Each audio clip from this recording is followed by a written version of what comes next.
Hey guys, as you are all well aware, our schedule today was a little weird. So some of y'all missed class and so forth. So I decided to go ahead and make you a little video to make sure you're all caught up. And here we go. All right. So what I'm holding here is Propane. This is my little Lego version of Propane that looks a little bit like a poodle or some sort of dog. All right. So this is the model I started off the lesson with. Now, as you can see, those are 3 carbons and of course 8 hydrogens. So if we look at what I wrote down, there are a couple of ways, actually 4 ways we can write propane. C3H8, that's the quickest, but if you look further down, you have what looks more like the configuration of that molecule. This one is sort of like the configuration of the molecule, just shows the order. And again, we covered this in class. Hopefully this is a nice little refresher. But there's one other thing you can do, and that's the quickest way of all. That's what you see on the bottom. That's this one.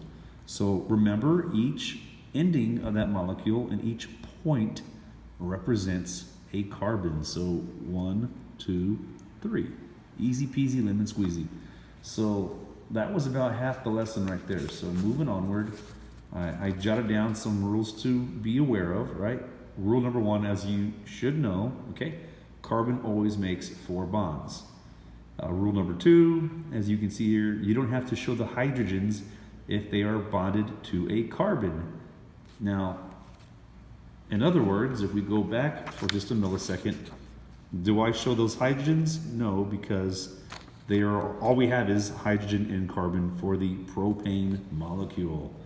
And finally, number 3, if it's not a carbon or a hydrogen, I must write all other elements, such as oxygen, nitrogen, and then in some cases even phosphorus, or perhaps even a few others. So that was most of the lesson, condensed into about 2-3 minutes or whatever.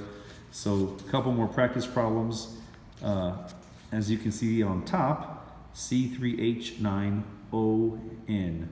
Okay, so let's take a little look. Carbon, carbon, carbons. That's the 3, right? And of course, if you add up all those hydrogens, that would come out to 9. This hydrogen I wrote because it is, of course, bonded to the nitrogen. And then our order, I put the oxygen first. So it's always your carbons, hydrogens, and then oxygens, and then things like nitrogen would come afterwards. Finally, the last one, I wanted to just quickly show you some double bonds. So again, if I'm carbon and I'm holding another carbon with both hands, that's a double bond. So that counts toward my 4 bonds in all. But if I'm double bonding with another carbon, that means that it loses the capability of bonding with a hydrogen. So what I showed you on this last molecule right here, C5H8, you'll see that I put little brown dots to represent where the hydrogens would go. So this one here, this carbon right there, as you can see, hopefully, I put 3 hydrogens because I have a bond going here to the other carbon. Like I said, they're holding hands. There's 1 bond and the other 3 go to the hydrogens. But if you look at the other ones, you can kind of count accordingly. Each one gets 1, 1, 1. And finally, that double bonded carbon at the end has room for 2 more hydrogens. Hope that makes sense, guys. Have a great weekend. Stay safe, stay dry. God bless you. Bye-bye.